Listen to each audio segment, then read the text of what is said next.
Hello everyone ओम sir coaching को तुम मानक स्वागत। आज मु तुम मानक पई नहीं आसी गांधी जयंती उपलक्षे एक सुंदर भाषण। सम्माननीय सभापति महोदय, मोर पूज्य गुरुजी गुरुमा वृंद, एठारे उपस्थित थिबा विचारक मंडली, मोर सहपाठी और सहपाठिनीगण और मोर छोट बड़ भाई और भौणी माने, आज एही सभारे आम्भे माने काहेकि उपस्थित होइचंती ताहा प्राय अल्प बहुत समस्त को जना। एही सभारे मते किछि कहिबाकू सुजोग मिलिथिबारु मु निजको धन्य मन करुअछि। रघुपति राघव राजा राम पतित पावन सीताराम। आज हेउछि अक्टोबर मास 2 तारिख, पवित्र गांधी जयंती। महात्मा गांधी 1869 मसीहा अक्टोबर 2 तारिख रे गुजरातर पोरबंदर ठारे जन्मग्रहण करथिले। तांकर पूरा नाम थिला मोहनदास करमचंद गांधी। तांक पितांक नाम थिला करमचंद गांधी और मातांक नाम थिला पुतुलीबाई।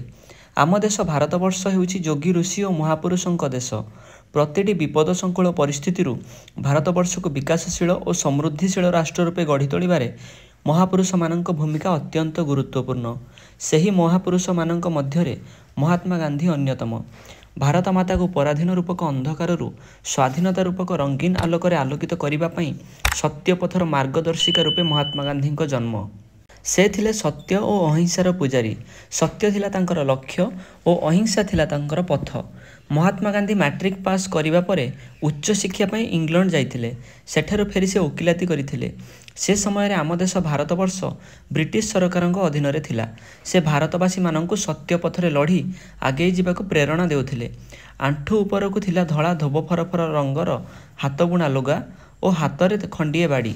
तांकर मंत्र थिला अहिंसा और तांकर उद्देश्य थिला सत्य पथरे जाई आम देश को इंग्रेज मानक कबलरू रक्षा करिबा। से कहउथिले खराब कथा देखिबा नाही, खराब कथा सुनिबा नाही और खराब कथा कहिबा नाही। आज मध्य आम देशर कोण अनुकोण रे थिबा तीनोटी मांकड़र मूर्ति एही वार्ता देउछंती।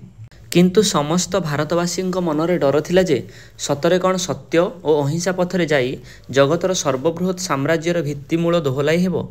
सतरे कौन इंग्रेज सरकार हारी जिबे, स्वाधीनता पाई परिबा। एही सबु डर और समालोचना भितरे रुद्धि न होई निज आदर्श रे विश्वास रखी महात्मा गांधी आगे चलिले। से भारतीय जातीय कांग्रेस दलर नेतृत्व नैथिले। से लवण सत्याग्रह, असहयोग आंदोलन, भारत छाड़ आंदोलन इत्यादि करिथिले। शेषरे सफलता मिलिला और भारत स्वाधीनता फेरी पाइला।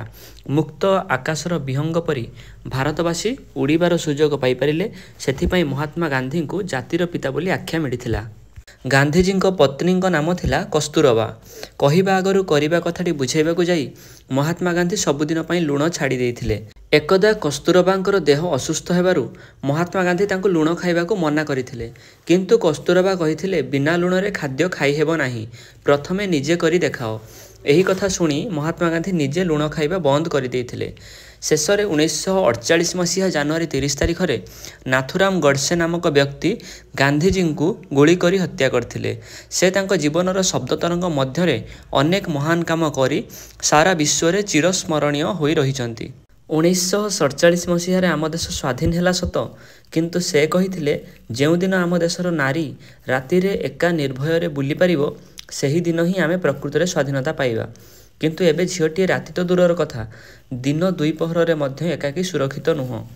आउ से गांधीवाद नाही कि आउ से रामराज्य नाही। एबे भारत पलटि जाइछि एक नारी मांस लोभी नर राक्षस। सर्वशेष मु आजिर दिन में एतिकी अनुरोध करी, महात्मा गांधी नीति आदर्श सत्य अहिंसा ईश्वर विश्वास आत्मसंयम छुआ अछुआ भाव न रखिबा, नारी को सम्मान देवा, स्वदेश को भल पाइबा सम्मान देवा आदि पालन करबा ही तांको प्रति आमर प्रकृत सम्मान और श्रद्धांजलि हेबो। एतिकी कही मु मोर वक्तव्य शेष करुछि।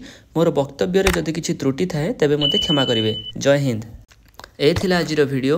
जदि वीडियोटी भल लगी थाए वीडियो को लाइक करंतु एवं एमिति वीडियो देखिबा पई ओम सर कोचिंग चैनल को सब्सक्राइब कर दियंतु।